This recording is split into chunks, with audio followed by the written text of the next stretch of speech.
Hey guys, Rookie Luck here, back once again. Hope everyone's having a great day. And just a quick video for you guys today. I'm finally gonna do some tests with my XY table and a rotor bit. So basically, gonna try and make. Um, I'm not gonna try and make a pinning tray per se, but I'm just gonna take some test cuts and see if I can figure out a formula to making somewhat what's the word I'm looking for? Symmetrical pinning tray. So slots evenly spaced, and hopefully we can do something with it. I borrowed some rotor bits from my dad.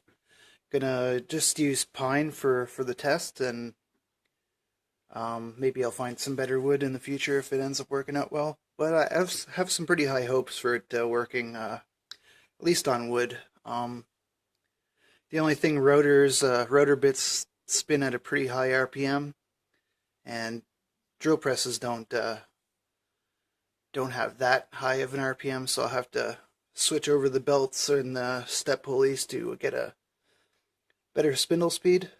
But yeah, we'll see how it goes. And actually, right here, I just got these in yesterday. I'm guessing you can guess where they're from if I can get a focus. But I don't know, the price was right, and around here I just went and checked yesterday actually for a half-inch rotor bit, or sorry, half-inch end mill, it would cost $56, and I can't justify spending money like that on something that I'm not sure that it'll work or not. In fact, I'm less hopeful that I can mill brass with this than I can wood, of course. But yeah, 2 mm end mills, perfect size for at least in my mind anyway, and probably what a lot of other people would go for. Good size to make that type of cutaway that's just the slots in the pin stacks. And the other style that you see is just like a wider slot milled across all chambers here. Yeah, I'm going to try and see if I can make either one of those, but that'll be next. I'll definitely share my results on either one, but for now we're going to focus on the I may as well call it a pinning tray, but I'm not sure it's going to come out that great. Like I said, it's just basically to test the capabilities of the table and the bit that I have. Alright guys, we'll be back in a sec. Alright guys, here we are at my drill press. Yeah, like I said, I'm not sure how this is going to turn out. I'm not sure how I'm going to edit the video, if I'm going to just mute the sound if it's too loud, or if I'll play it in real time, or if I fast forward it. I'm not sure. I'll have to see how it comes out. But yeah, we're just going to try to make some test cuts in this piece of pine and see how it comes out. First, I'm going to set a depth. Right now, we're almost touching the wood, so I don't want to go too deep. Don't want the slots to be too deep. Let's see. Yeah, something like that, I guess. Try that. And yeah, I'm just going to plunge down and traverse in this direction here. So we'll see how that goes.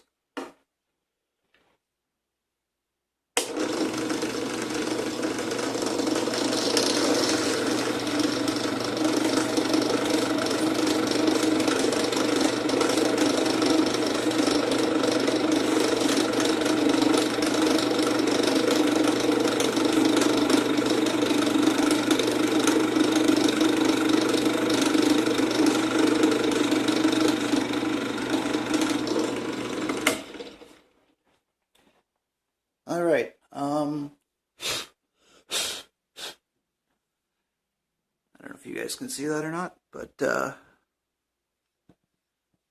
I think it's a decent depth. I'm going to stay with that for now. And now, to figure out the spacing, one full turn of the wheel, either X or Y, is equal to 1.25 millimeters. So I want my slots spaced roughly 10 millimeters apart. I'm going to turn the dial 10 times. It's going to be a little bit more than that. Like I said, one turn is 1.25, I believe. But yeah, so I'm going to turn this 10 times. Wrong way. 1, 2, 3, 4, 5, 6, 7, 9, 10. And I think I'm just going to mill back down in this direction. I'm not sure if the direction matters. I know it does, climb milling and conventional milling does if you're milling the side, but I'm not sure which, if you're milling a slot, which direction is climb and which is conventional. Still have a lot of stuff to learn about milling, but yeah, for now we're just going to take this cut, see what it does.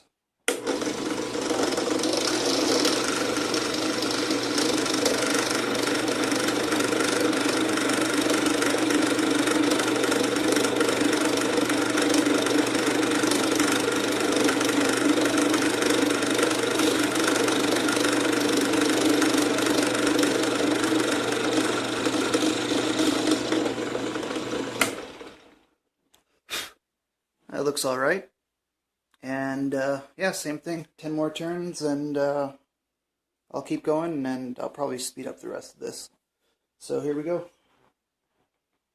Wrong way. 1, 2, 3, 4, 5, 6.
All right.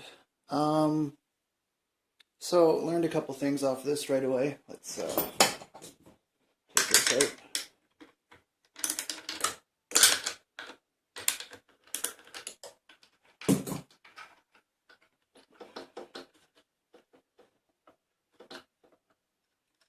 So one problem right away. My handle hit this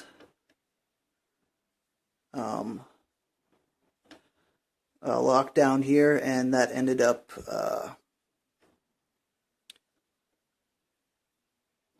I wasn't able to travel the whole direction, and it locked my cool down. So yeah, we'll see what it turned out like. Hang on, I'm just going to dump this in the garbage here. All in all, it didn't turn out that bad though. I'm a perfectionist, and little things bug me, so this, not sure why that happened. Okay, that's where the handle started to lock down. I don't know if you guys can even see it on camera, but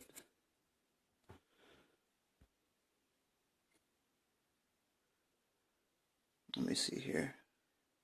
I don't know if that makes it any better. Yeah, kind of spread out here, but all in all,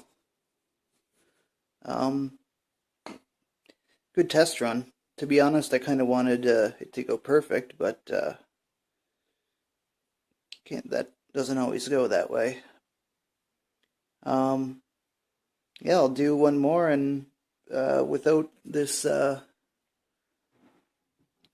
handle on, and I shouldn't have that problem. And 10 turn spacing, I think, ended up working good. I think these are evenly spaced enough to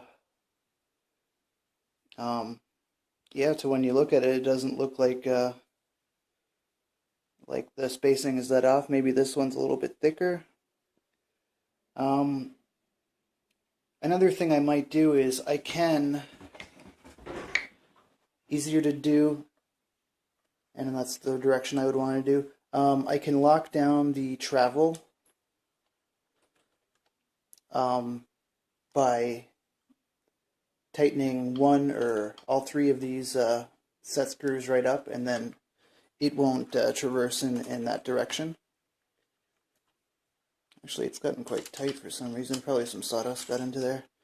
But yeah, I think that would help out keeping the spacing, but I would have to unlock every time and then turn 10 times and relock it. Not a big deal if it ends up that gives you a better result than this. Alright guys, my phone's ringing, so I'm going to sign off with that, and yeah, hopefully it works as well in metal. It's probably not going to work as good as it did in wood, but hopefully it works in some softer metals. I'll keep you guys updated, and as always, thanks for watching. Take care. See you in the next one.